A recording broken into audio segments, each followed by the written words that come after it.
Tere! Mina olen Romet Kukk, Jõhvi gümnaasiumi 10. B õpilane ja minu referaadi teema on loomad ja liikumine. Juhendajaks oli Irja Kivimägi. Selle töö eesmärk oli uurida, kuidas erinevad loomad liiguvad, millised on nende liikumisviisid maismaal, vees ja õhus ning millised kohastumused aitavad neil oma elukeskkonnas toime tulla.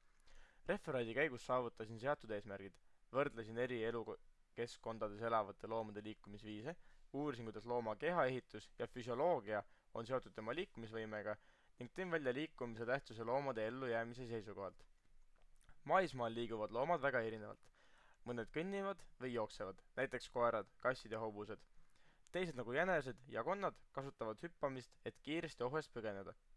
Roomajad, näiteks maod, liiguvad ilma jalgadeta, kasutades keha lainetavat liikumist ja paljud loomad nagu oravad ja ahvid on väga osavad ronijad.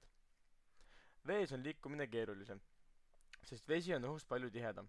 Kaladel on voolujooneline keha ja uimed, mis aitavad neil kiiresti ujuda. Samuti on veeloomad nagu delfiinid ja vaalad suurepärased ujujad. Nemad liiguvad saba vertikaalselt üles-alla, erinevad kaladest, kelle saba liigub külgsuunas. Õhus liikumine ehk lendamine on väga energiamahukas, kuid annab loomadele suured eelised.